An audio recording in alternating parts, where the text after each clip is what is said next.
Hi everyone, it's Angie. Today I've been wanting to do this for a while, but I just haven't got around to it. So I'm going to make a rose cane. I'm going to have a little twist on it. I have my pearl and I have black. I want to do black and white. And I also have, what do they call it, opal? Wrong package.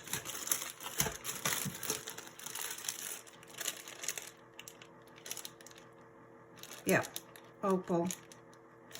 It has these little flaky things in there, as you can see, all over my clay. And a little bit of translucent clay, just plain translucent. And I want to mix them up together. And then I'll be doing a Skinner blend after that. And then we'll be putting it together to make our rose cane. So, that pretty much wraps that intro up. So I'm going to get this mixed up.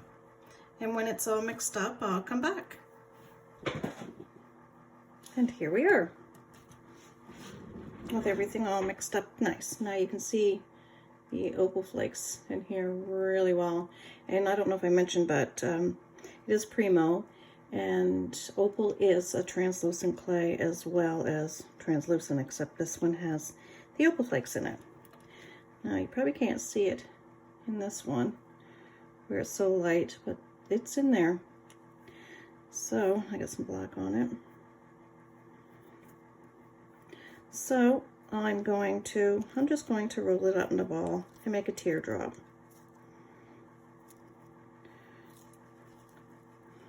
To make the Skinner blend. Just want to roll it up really good and into a teardrop like so. I had to weight my fingers a little bit too. Clay stuck under my nail.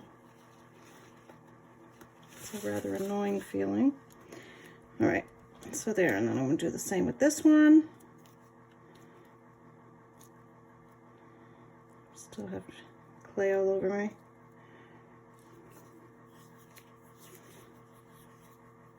Roll it up really good and into a teardrop.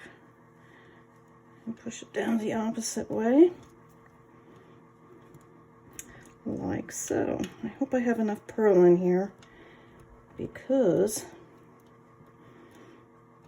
I find it can get drowned out in the black. I'll work on that. And the other thing about the translucent clay, it gives it a different effect after it's baked, so it should look pretty nice. Anyway, we'll start with this. I'm going to start rolling it into a Skinner blend, and when I'm finished, I'll be back. And here's our beautiful blend. And I don't know if I mentioned it earlier, but putting translucent in our clay will give it a different effect. So we'll see how that comes out at the end. Anyway, now we need to fold it over. And we'll fold it over again.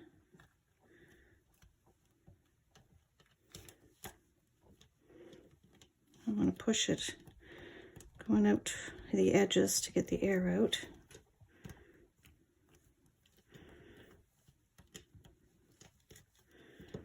I'm going to take my roller. I need to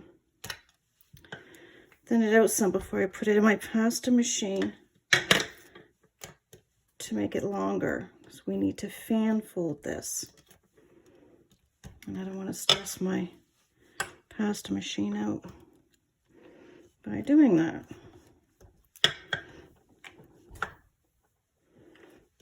There, I'm going to do the dark to the light. Right now it's on my thickest setting.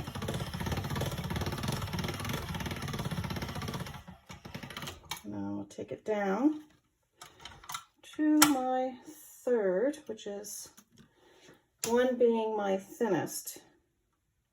So when I'm on number 3. I don't like going too thin because it just gets harder to work with. And we don't need to. So here we go. One end, right through to this end.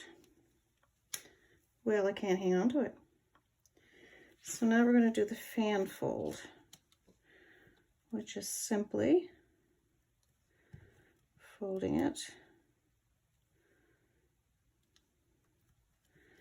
back and forth.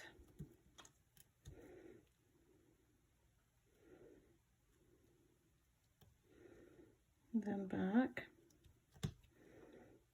until we get it all folded nice and evenly, or as even as possible. I'm not really fussy because, you know, it is clay and it can be maneuvered.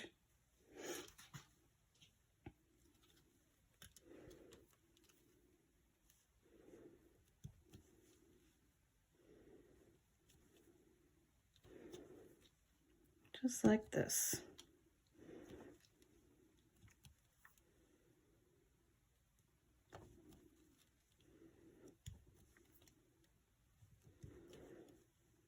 I'll put the opal in it too to give us some little bit of glitter.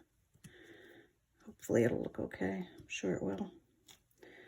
And there it is. So now it's just a matter of squishing her up.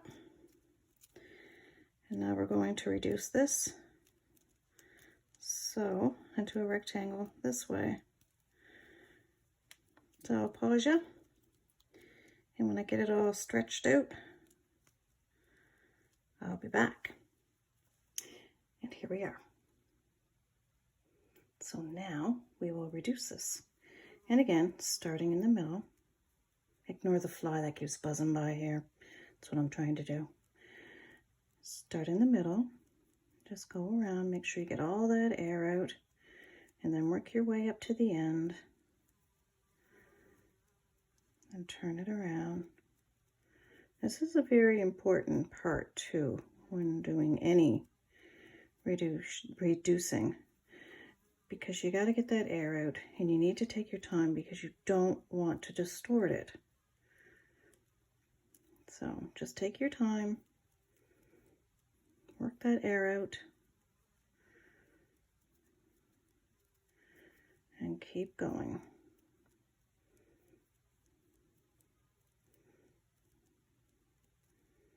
And if you do see any air on the outside, just give it a little slice and push it out.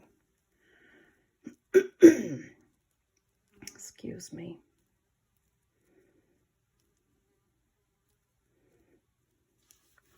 And give it a little roll. Okay, now it's enough. I can start doing it down here. I don't want to reduce it too much because, again, I'm not sure. I want to make beads and stuff. So, go a little bit further.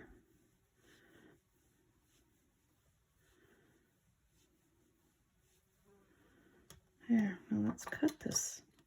I'll just cut it in the middle.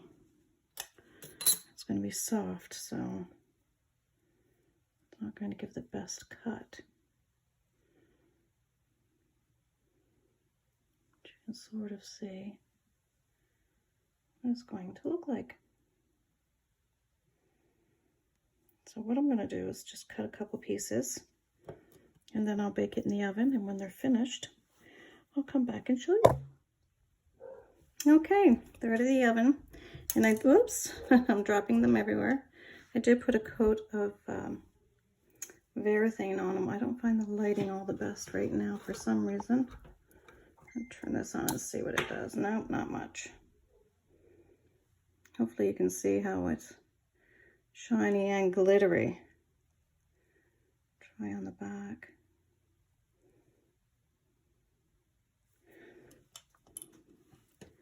This one's the flat one I did, so you might be able to see this one better. Maybe.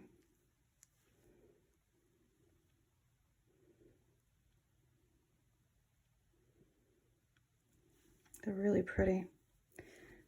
Now I just did these just so I could show you what they look like, but I am going to be